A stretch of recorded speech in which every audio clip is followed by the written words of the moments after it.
Hi, and welcome back to another episode of Wood Facts. We got a doozy one for you today. The topic is how does wood shrink? I'm Nick Van Zeist. And I'm Mike Van Zeist. We're two very highly intelligent Fleming forestry students, and Michael, why don't you get us underway here? Well, to start us off, I'd like to just tell you how water gets into the trees. So, water enters the tree through the roots by osmosis, and any dissolved minerals or nutrients travel upwards through the tree using the xylem and using the capillaries inside the tree and branches.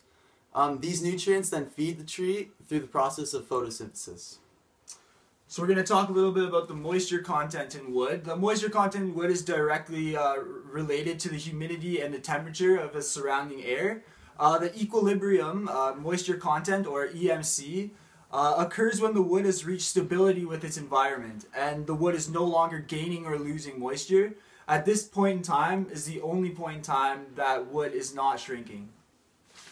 So there are three different kinds of shrinkage. There's radial shrinkage, longitudinal shrinkage, and tangential shrinkage. Radial shrinkage is in solid wood can vary from less than 2% for some of the stablest wood species and upwards to 8% for some of the least stable species. Longitudinal shrinkage is the amount of a piece of wood will shrink lengthwise.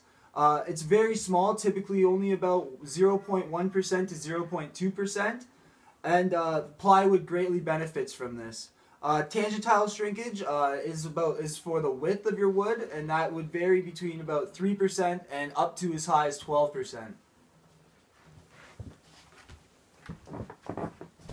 So the next thing we'd like to talk to you about is the different types of distortion in the wood due to the shrinkage or swelling. So up there you can see on the left hand side, you can see how the wood was originally cut from the black lines, and you can see how much it's been warped based on where it was in the tree.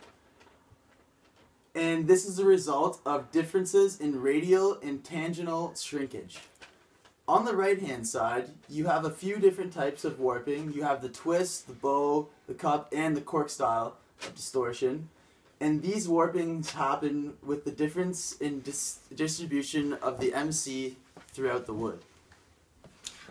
So just like always, we're going to end the show with a couple questions from our viewers back home. Our first question comes in from Woodman6000. He writes, how long does it take for wood to dry thoroughly enough to stop shrinking?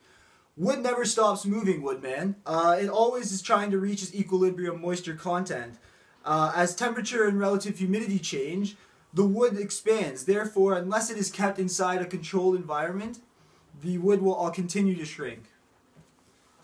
Okay, it seems like we got another question in here from WoodWizard238.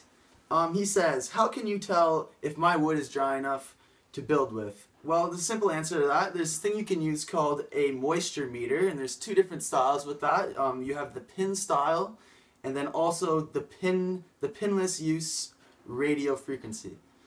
And that's about it for today, guys. We'll see you next week.